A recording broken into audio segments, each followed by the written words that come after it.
Power IC pasted होने के बावजूद आप उसे कैसे सेफली निकाल सकते हैं। तो आपने जब ग्लू कट करना होता है तो बस ये करना होता है कि उन कंपोनेंट का और आईसी की डिस्कनेक्टिविटी कर दे। बस जो हमने पावर निकाल के दोबारा लगाई है वो पावर क्या कर रही है, सही लगी है।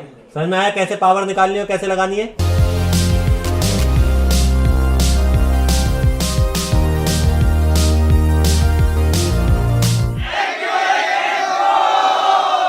हेलो दोस्तों, AK इन्फो के ऑफिशियल यूट्यूब चैनल पर आपका स्वागत है।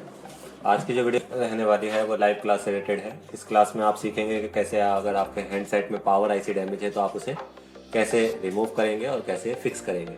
ये कोई लाइव सेट से या डेड सेट से या ऑन सेट से रिपेयरिंग नहीं है, सिर्फ आप हैंड स्किल से रिलेटेड क्लास देखेंगे कि अगर आप पावर निकालना चाह रहे हैं किसी भी iPhone 6s से ऊपर के मॉडल की, उन सभी मॉडल में पावर आईसी जो है वो पेस्टेड मिलेगी। तो पावर आईसी पेस्टेड होने के बावजूद आप उसे कैसे सेफली निकाल सकते हैं और कैसे उसे फिक्स कर सकते हैं दोबारा, आप इस क्लास में आप ये सब सीखेंगे।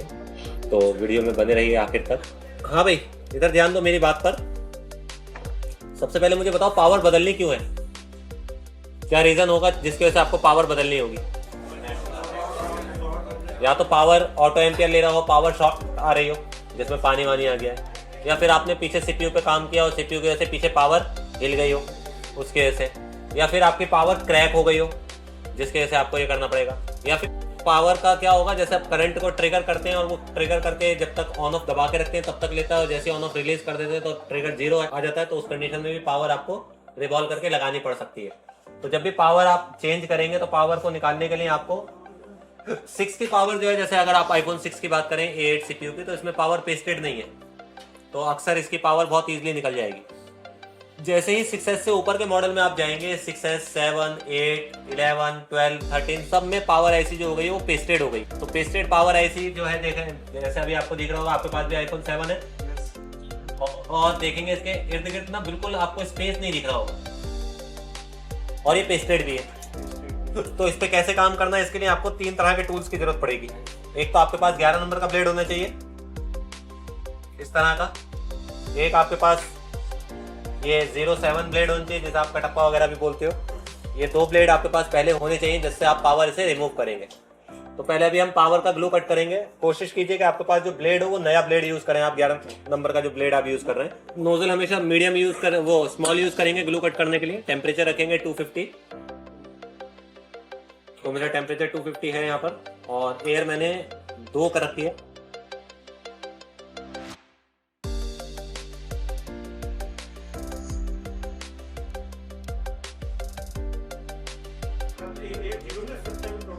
नहीं, कोई प्रॉब्लम नहीं है, लेकिन ब्लोअर ना आपकी गर्म होने लगेगी।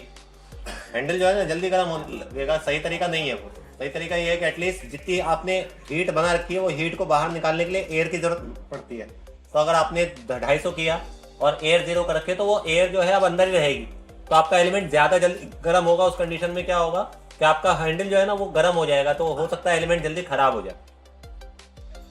पहले ना आपको मोटा मोटा ग्लू क्लीन करना ही है।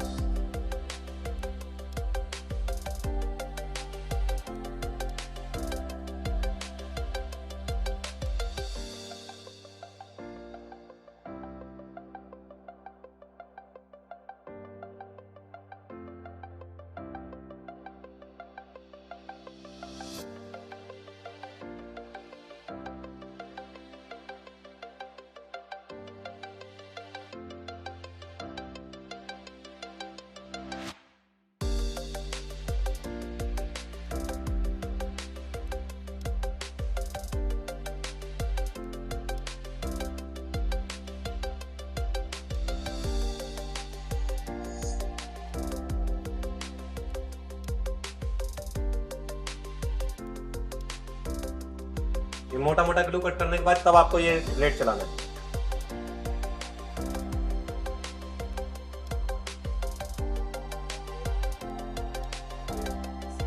जैसे ये ऊपर का पॉलिश हट रहा है, इससे कोई फर्क नहीं पड़ेगा। ये पॉलिश है, जो आपके पॉलिश दिख रहा है ना इधर उधर स्टिकर, कोशिश कीजिए वो ना निकले। मेरा हिचकी आ रही है तो मेरा हाथ भाग रहा है बार बार।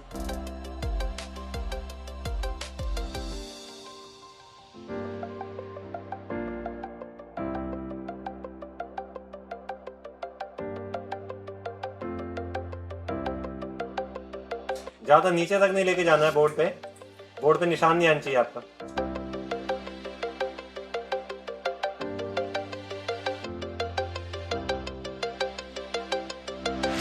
करना क्या होता है कि ग्लू से आपका कंपोनेंट जो है ना वो जुड़ा हुआ है आईसी के साथ।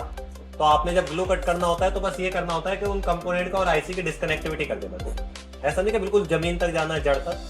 थोड़ा सा ग्लू छोड़ भी दोगे तो कोई दिक्कत नहीं है, लेकिन अगर जुड़ा रहेगा ऐसे तो अगर आप निकालेंगे तो कई बार कंपोनेंट चिपक के निकल जाता है। हालांकि जब ये कंपोनेंट निकलेंगे तो उसमें से कुछ कंपोनेंट पुल डाउन है जो आप दोबारा भी लगा सकते हो।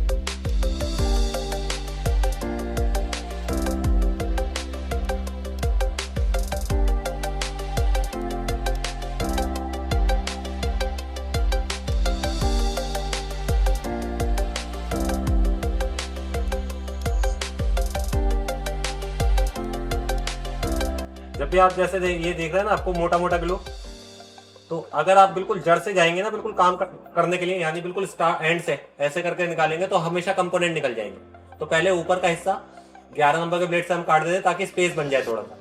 फिर धीरे धीरे नीचे जाएंगे तो उसमें क्या होगा कि फायदा ये आपका कि कंपोनेंट नहीं उखड़ेगा। लेकिन अगर डायरेक्ट नीचे से स्टार्ट करेंगे तो कंपोनेंट उखड़ जाएगा।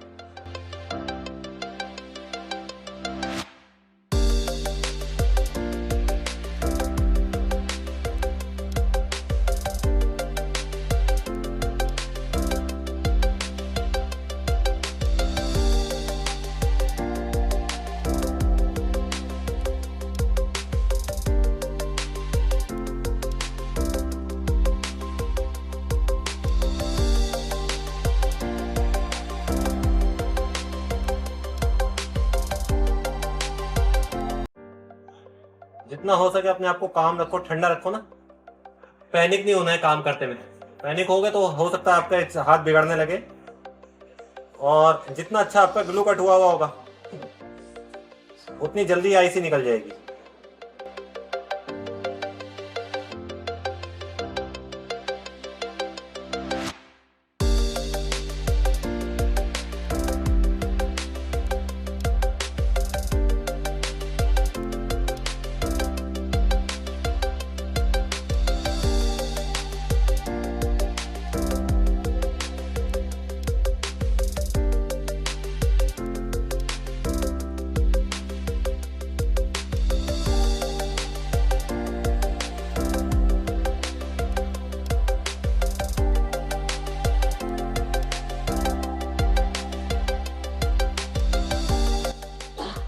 जैसे आपने ग्लू कट कर दिया है, इसका टेम्परेचर 320 लेके जाना है आपने। एयर करनी है 3, कितना 3।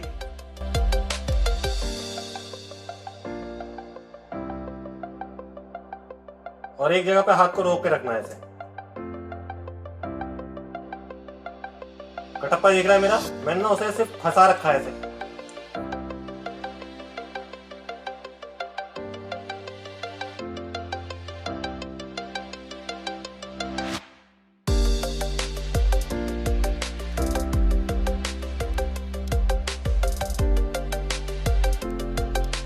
समझना है क्या करना है आपने ना? ब्लेड को समझना मेरी बात को, सुनो। ब्लेड को ना अंदर डालना नहीं है और ब्लेड से इसे खींचना भी नहीं है। सिर्फ ब्लेड को उसकी कंडीशन पे रखना है ऐसे। जैसे जैसे आपको महसूस होगा हाथ आपका ढीला होने लगेगा, तो ये ज्यादा से ज्यादा 13 सेकंड लेगा, मैक्स 13 सेकंड। 13 सेकंड के बाद ना ये लूज हो जाएगा अपने आप। तो आपको सिर्फ इससे कटप्पा से ऐसे पकड़ के खींचना नहीं है उसे। कभी भी खींचोगे तो पावर ऐसी टूट जाएगी, तो आपको अननेसेसरी दूसरी पावर आईसी लगानी पड़ेगी। कोशिश करो कि आपकी पावर आईसी टूटनी चाहिए, तो उसके लिए क्या करना है, ऐसे झटके नहीं मारने। पहले आराम से 8 से 9 सेकंड तक उसे गर्म करते रहो और हाथ को मूव नहीं करना है। एक जगह पे हाथ को स्टिल करो ताकि वो पूरी हीट वहां पर लगती रहे। उसके बाद हल्के हाथ से ना बिल्कुल ऐसे झटका दे दो बस। समझ गए मेरी बात को? अभी देखो, अभी हमने देखा तो हमारा ना तो हमें कोई कंपोनेंट निकालना पड़ा है, दिखाई दे रहा है कि कोई कंपोनेंट हमें हटाना पड़ा हो या हमें स्क्रैपर डालना पड़ा हो। ऐसा कुछ नहीं करना है, इसी से ही निकल जाता है। बहुत से 11 नंबर के ब्लेड से भी निकाल लेते हैं इसे, तरीका वो भी ठीक है। लेकिन 11 नंबर के ब्लेड में क्या होगा कि जब आप ये ब्लेड डालेंगे ना तो आपके हाथ पे ज्यादा हीट लगेगी, तो आप ना पैनिक जल्दी हो जाओगे। ये थोड़ा सा हाथ को क्या रखता है, उठा हुआ रहता है आपका हाथ, तो आपका ना हीट यहाँ पर नहीं लगेगी, यहाँ पर आएगी सिर्फ। तो ये थोड़ा सा आपके लिए सफिशिएंट है काम करने के लिए। बाकी आपके लिए दोनों तरीके ठीक है। आप 11 नंबर से भी उठा सकते हैं, आप इससे भी उठा सकते हैं। समझ में आया? यहाँ तक ट्राई करो जरा, यहाँ तक।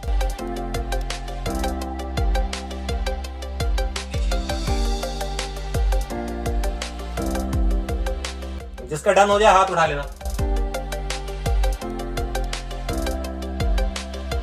देखो कोई निशान नहीं है आपको यहाँ पर, ये निशान का भी नोटिस करना है। जिसका भी पावर निकालने में यहाँ पर निशान आ रहा है, इट मीन्स उसका हाथ अभी ग्लू पर टाइट है, उसका बोर्ड कट रहा है। तो जब आप पावर निकालना और आपने बोर्ड काट दिया, इसका मतलब क्या कर दिया आपने? बोर्ड खराब कर दिया। अब अननेसेसरी आपको स्वैप करना पड़ जाएगा, अननेसेसरी उसके ट्रैक बनाने पड़ जाएंगे। ये ऐसा क्यों हो रहा है? क्योंकि ना अभी आप ये जज नहीं कर पा रहे। इसका सही तरीका क्या है मैं बताता हूँ आपको ब्लेड का, अगर आपको अच्छा हाथ करना है अपना। बॉल पेन है सभी के पास? बॉल पेन हो ना, तो पेपर है जैसे आपके पास, पेपर पे ना बॉल पेन से कुछ भी लिखो, और ये ब्लेड लो, ये वाला 11 नंबर का, और उसे इसे ऐसे चलाओ कि आप ना उसकी इंक मिटा सको। पेपर नहीं फटना चाहिए। क्या नहीं होना चाहिए? जब ये होने लगेगा आपसे तो आपका हाथ लाइट हो जाएगा अपने आप, आपको पता भी नहीं चलेगा। देखो कभी भी ना जब आप इसे निकाल लें तो डायरेक्ट इसका ग्लू क्लीन नहीं करना है। ऐसे पहले जो कॉर्नर्स दिख रहे हैं आपको सूखे वाले, पहले इसका ग्लू क्लीन कर लेना है ऐसे।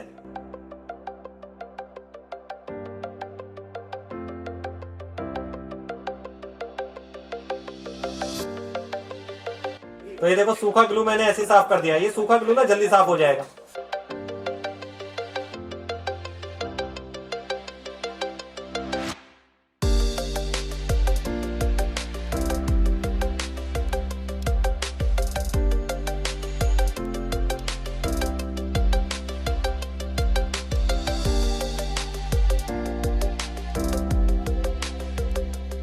इसके लिए टेम्परेचर वही रखना है जो ग्लू कट करने के लिए रखा था आपने।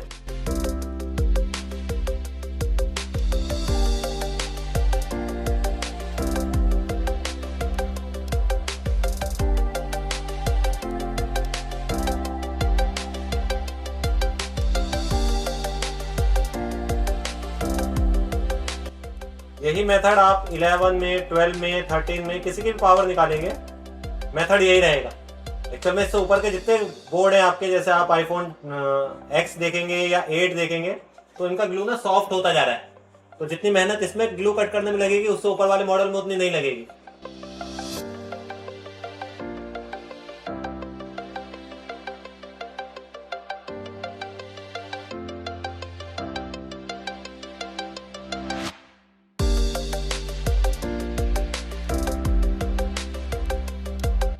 दूसरी चीज, जब आप इसे क्लीन करेंगे तो अभी तक हम क्या करते हैं, नीचे आईसी के बॉल पर पीपीडी लगाते हैं। इस पर पीपीडी नहीं लगाना है। अगर आपने पीपीडी लगाया तो उसकी बॉलें बहुत जल्दी मिल जाएंगी। पावर बहुत ज्यादा सेंसिटिव होती है, तो उस पर पीपीडी नहीं लगाना है, सिर्फ फ्लक्स लगाना है ऐसे।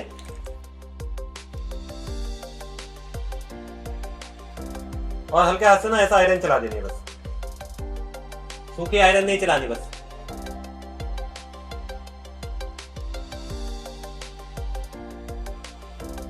क्योंकि इसकी बॉलें वैसे ही मिली हुई होती हैं, आप पीपड़ी लगाएंगे तो और मिल जाएंगी।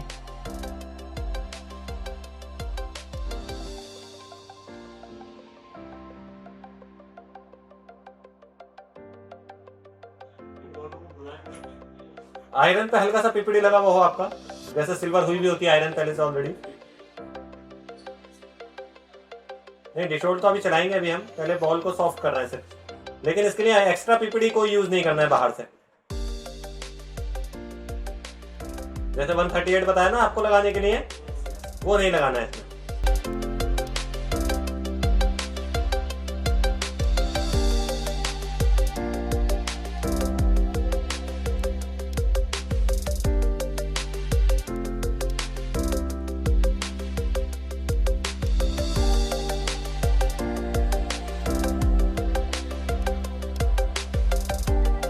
दिखाई दे रही, देखो अपने आप ही कितनी बॉलें मिलने लगेंगी इसकी। अगर आपने पीपीडी लगाया तो और मिलने लगेंगी।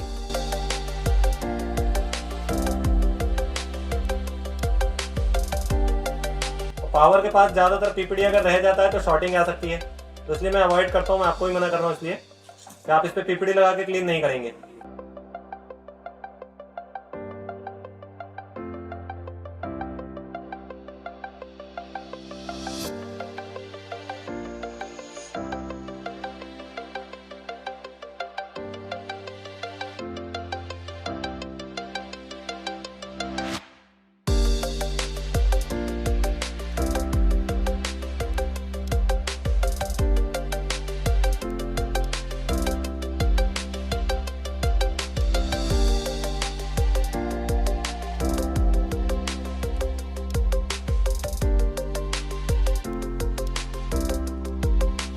अभी यहाँ देखो ना, आपको ना एक लाइन चलती दिख रही होगी पूरी, कहाँ से कहाँ तक की, ऊपर से देखो स्टार्ट कर रही होगी वो, ऐसे चल के ऐसे ऐसे ऐसे चल के वो एक ही लाइन है, वो ग्राउंड बॉल है नी। और इधर देखो ये लाइनें दिख रही होंगी, ये वाली, ये एक ही बॉल है, वीसीसी की लाइन की बॉल है। तो अगर आप इसे ज्यादा घिसेंगे तो ये बीच का देखो, यहाँ पर मैं आपको दिखाता हूँ मैं क्या बोलूँ। देखो इस बॉल में और इस बॉल को, इन चारों बॉल को देखो, इसके बीच में देखो यूवी का हल्का सा ना ग्लू सा लगा हुआ होता है। तो अगर आप ज्यादा प्रेशर से घिसेंगे तो ये एक लाइन दिखने लगेगी, फिर आपको लगेगा बॉल शॉर्ट हो गई। उन्हें अलग करने की जरूरत नहीं है, ना यूवी लगाने की जरूरत है, चलता है ऐसे बिना यूवी लगाए भी। तो बट ये होगा क्यों? क्योंकि आप उस पर पहले पीपीडी लगा रहे हैं, पीपीडी लगा के सॉफ्ट कर रहे हैं, फिर उस पर फिर से डिशोल्ड वायर चला रहे हैं, तो उसमें क्या होगा, ये ग्लू क्लीन हो जाएगा। तो अगर वो ग्लू क्लीन हो जाएगा तो बॉल एक दिखने लगेगी। अननेसेसरी आपका क्या होगा कि आपके पास ना चांस कम होंगे, हल्का सा भी आईसी को हिलाओगे तो शॉर्ट जल्दी हो जाएगी। तो इसलिए थोड़ा सा अवॉइड करें यहाँ पे पीपीडी। अब यहाँ दिख रही है आपको ये कुछ दो बॉल है, 1 2 3 4, क्या दिख रही है सब? ये वाली एनसी है सब, तो इन्हें बनाने की जरूरत भी नहीं है अपने को। थोड़ा सा ग्लू मुझे यहाँ दिखाई दे रहा है। नहीं सर, सिर्फ आयरन पे जो भी आपकी सिल्वर आयरन है, जितनी भी सिल्वर हुई है, हाँ जी, जितनी भी सिल्वर आयरन आपकी हुई हुई है पहले से, पीपीडी फ्लक्स डालिए और आयरन से ऐसे बस साफ कर दीजिए, कुछ भी दिक्कत नहीं। एक्स्ट्रा कोई पीपीडी नहीं डालना है, बस फ्लक्स डालना है सर, पीपीडी नहीं डालना है, फ्लक्स डालना है। आईसी निकल गई आपकी भी? किस किस ने निकाल लिया आईसी? Very good.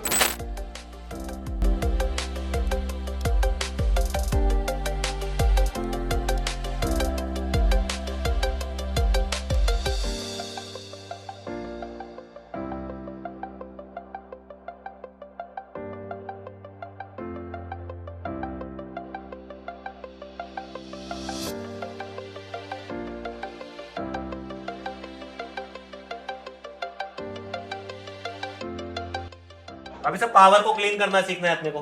देखो पावर को कैसे क्लीन करना, पावर पेस्टेड होगी ऐसे। अब पावर को क्लीन करने के लिए सबसे पहले ना आपको पावर को बोर्ड पे बांधना पड़ेगा, ऐसे होल्डर में बांध लो अच्छे से, ज्यादा ताकत से नहीं बांधना है, कभी पावर बांधने में तोड़ दो।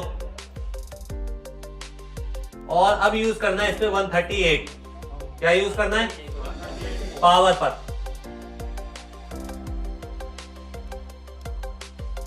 और इस पर आयरन चला देनी है। आयरन का टेम्परेचर 450 रखना है। इसकी बॉल बना लेनी है इसकी सब पे। नहीं स्किन पे चला सकते हो, कोई दिक्कत नहीं है।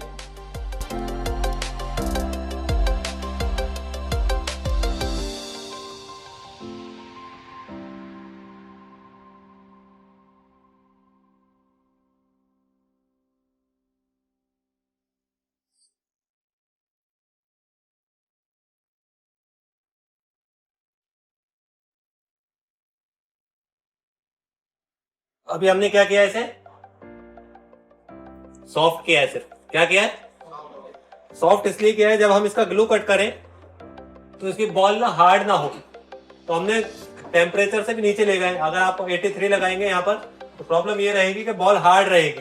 तो हमेशा क्या लगाना होगा वहां पर? 38। ठीक है, आप भी साथ साथ में मेरे काम कर रहे हैं ना। चलो आप इसके लिए कुछ भी ले सकते हो, मैं इस तरह का स्क्रैपर से भी कर लेता हूँ इसे साफ। टेम्परेचर रखना है आपने 280 या मैक्स 300। तो मेरा है 290। पहले आईसी को गर्म होने देना है, जैसे गर्म हो जाए ऐसे साफ कर देना है। समझ में आया?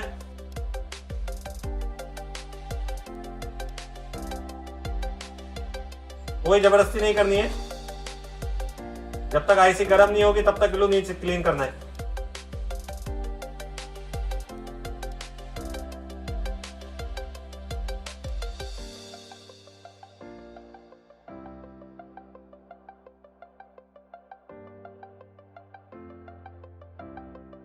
देखो हल्की हल्की ना काली दिख रही होगी अभी आपको, ये आईसी दिखाई दे रही है। आप इस पे ऐसे ग्लू डालेंगे ना, ये फ्लक्स, तो ये सब चमक जाएगी।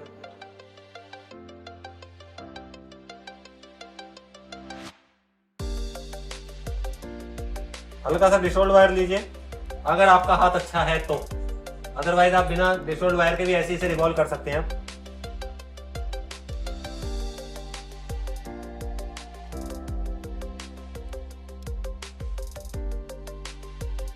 कई बार क्या होगा, डिस्टोर्ड वायर से आपकी ना स्क्रैच हो सकती है आईसी, लेकिन अगर आपका हाथ अच्छा है तो आप चला भी सकते हैं।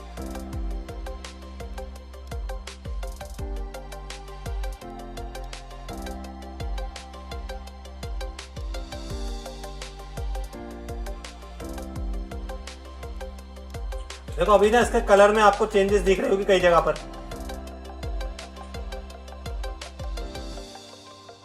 दिखाई दे रही है आपको? देखो कई जगह से ना ग्लू ग्लू सा दिख रहा होगा। उसे स्किन को क्लीन करने की जरूरत नहीं है, उसी में अक्सर आपकी पावर खराब होगी। हमें इसे रिवॉल्व करना है तो उसकी बॉल तो इसके ऊपर बननी है, तो अगर हल्की सी अंदर से काली भी रह रही है कोई दिक्कत नहीं उससे। देखो मैं पिपड़ी हमेशा ड्राई यूज करता हूँ। अगर आप रिवॉल्विंग करते हैं तो दोनों तरह की पिपड़ी यूज कर सकते हो। आप चाहो तो आप गीली पिपड़ी भी यूज कर सकते हो, आप चाहो तो ड्राई पिपड़ी भी यूज कर सकते हो। जब भी मैं रिवॉल्विंग करता हूँ तो 183 का यूज करता हूँ, तो आप भी 183 यूज करें ज़्यादातर। 38 से रिवॉल्विंग ज़्यादातर सिर्फ हम लेयर की करते हैं।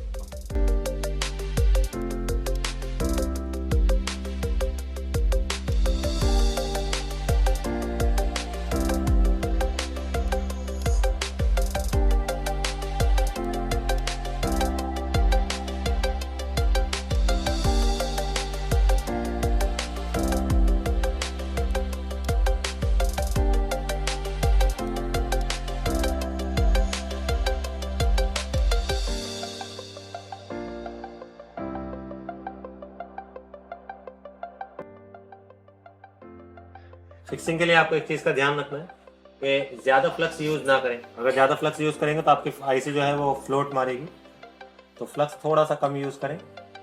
और जब आप आईसी बना चुके हैं तो उस आईसी को हीट करने के बाद जब आपने फ्लक्स लगा लिया तो उसे धोना नहीं होता है।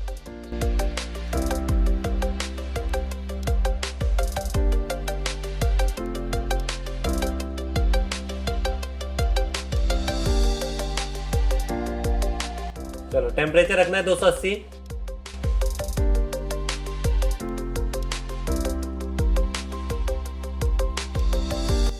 जब तक फ्लक्स नहीं निकलेगा तब तक कुछ नहीं करना है आईसी को।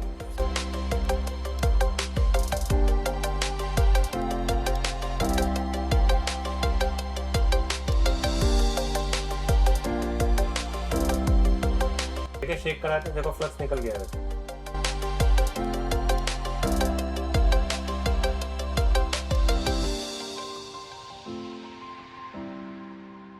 यानी तो अभी हमने जब पावर निकाली तो सेट जो है ट्रिगर 0 हो जाना चाहिए, यानी फिर पावर लगाएंगे तो फिर से सेम करंट आना चाहिए। तो अभी हम वही देख रहे हैं। तो देखो मैंने जब पावर निकाली तो जब तो 0 था, मैंने चेक कर लिया था।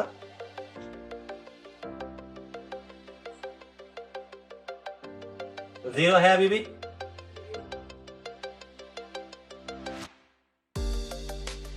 यानी जब हमने पावर निकाल के पावर लगाई तो पावर शॉर्ट नहीं हुई है हमारी। अब हम ट्रिगर देख लेते हैं, पावर ट्रिगर बना भी रही है अपना या नहीं। तो इसका ट्रिगर जो आएगा कितना आना चाहिए, DFU करंट आना चाहिए। चेक कर लेते हैं हम भी अपना।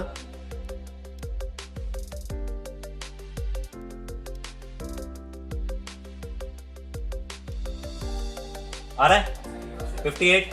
इसका क्या मतलब है, जो हमने पावर निकाल के दोबारा लगाई है वो पावर क्या कर रही है, सही लगी है। समझ में आया कैसे पावर निकालनी है और कैसे लगानी है? पहले आपको पावर का ट्रिगर चेक करना चाहिए, सही तरीका तो यही है। जब पावर खराब होगी तो आपको पता चल जाना चाहिए, उसके कंडीशन 3-4 कंडीशन मैंने भी आपको बताई। तो दोस्तों इसी तरह की वीडियो के लिए आप बने रहिए चैनल पर। इस तरह से आप चेक कर सकते हैं कि पावर कैसे निकालनी है और कैसे फिक्स करनी है। Thank you.